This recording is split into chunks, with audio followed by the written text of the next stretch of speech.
మహిళగా నాకు ప్రశ్నించే హక్కు ఉంది, నేను ప్రశ్నిస్తా. సిగ్గులేక బట్టిప్పుకొని తిరుగుతుంటే నువ్వు వచ్చి కప్తున్నావు బోషెడదానా? కొంచెం కూడా సిగ్గు అనిపిస్తలేదు, కొంచెం కూడా శరం అనిపిస్తలేదు. మన బేబీ మాట్లాడుతుంది దేనికి ఆ బ్యాడ్ కామెంట్ పెట్టే? మీ అక్కకో మీ చెల్లెకో మీ పెళ్ళానికో పెడితే చింపేసుకుంటావు కదరా, మరి వాళ్ళకున్నాయే కదరా మాకు కూడా ఉన్నది.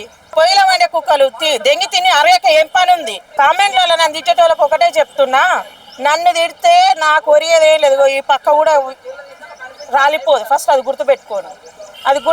నాకే కాదు, సొసైటీలో బ్యాడ్ కామెంట్లు పెట్టే ప్రతి ఒక్కరికి ఒకటే చెప్తున్నా, మీరు చేసేది తప్పు వీడియోలు చేసినప్పుడు మీరు చెప్పండి, ఒప్పుకుంటాం. ఆ బ్యాడ్ కామెంట్ల వల్ల మీకు ఏమో యూజ్ ఉంది చెప్పు. నచ్చకపోతే ఇట్లా అంటే వెళ్ళిపోతుంది. దేనికి ఆ బ్యాడ్ కామెంట్ పెట్టే? మీ అక్కకో మీ చెల్లెకో మీ పెళ్ళానికో పెడితే చింపేసుకుంటావు కదరా, మరి వాళ్ళకున్నాయే కదరా మాకు కూడా ఉన్నది. మాకైతే 4 కాళ్ళు 4 చేతులు ఇంకా 4 అయితే ఏవైతే లేవు కదా. అంటే నీ తల్లికి నీ చెల్లెకి వచ్చే వరకు ఏమో బ్యాడ్ కామెంట్లు పెట్టొద్దు, నువ్వు అయితే ఎవరికైనా పెట్టొచ్చు. ఎందుకు ఆ బ్యాడ్ కామెంట్ల వల్ల ఏం ఉపయోగం ఉంది? నేను 10 మందికి పనికొచ్చి వీడియోలు చేసినప్పుడు నాకెందుకు బ్యాడ్ కామెంట్లు పెట్టేది? నేను అందరిలాగా తిట్టి వదిలిపెట్టే రకాన్ని కాదు, డైరెక్ట్ ఐడి తీసి పిఎస్లో కంప్లైంట్ చేయడమే. ధైర్యం లేకనే పొయ్యిలో మాట్లాడే కుక్కలు అవి. 2 మైకులు ఇచ్చి మాట్లాడమంటే మాట్లాడతారా? మాట్లాడనిక రాదు. పొయ్యిలో వండే కుక్కలు దెంగి తిని అరయక ఏం పని ఉంది? అమ్మనైనా సంపాదించుకొచ్చి పెడుతుంటే కనీసం బయటకు వెళ్ళి ఒక 500 సంపాదిస్తే అప్పుడు తెలుస్తుండే కష్టం విలువేందో. అట్లా కష్టం చేతగాకనే కదా, అట్లా బాధ్యతలు లేకనే కదా అట్లా తయారయ్యేది. బ్యాడ్ కామెంట్లు అంటే తేలిక అయిపోతుంది ప్రతి ఒక్కరికి.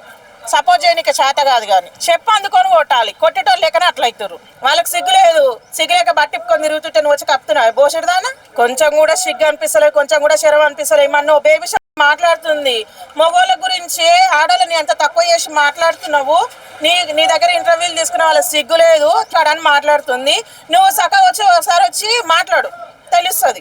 ఒకసారి వచ్చి నువ్వు మాట్లాడు, పడే కష్టం ఏందో తెలుస్తుంది. పోయిలా మాట్లాడొద్దు. వాళ్ళకి సిగ్గులేక బట్టిప్పుకొని తిరుగుతుంటే నువ్వు వచ్చి కప్తున్నావు బోషెడదానా? బడలిప్పుకొని తిరుగుతున్నావు సిగ్గు లేకుండా. అవసరమా? ఏమని బతుకుదేరు వాడు బతుతాడు. నువ్వు అంత ఉన్నదాని అయితే నీ మర్చిపెట్టుకో, నీకుంటే నీ కడ పెట్టుకో, కానీ అవతలని తక్కువ చేసి మాట్లాడాల్సిన అవసరం నీకు లేదు. ప్రతి పార్టీ గురించి మాట్లాడే హక్కు ఉంది. నేను ఒక ఓటర్గా ప్రతి పార్టీ గురించి మాట్లాడే హక్కు ఉంది. నీకు ఎంతగానో ఇష్టం ఉంటే, నీ నాయకుని ఉంటే పోయి రోజు పోయి పట్టుకో. మేము వద్దే అనము.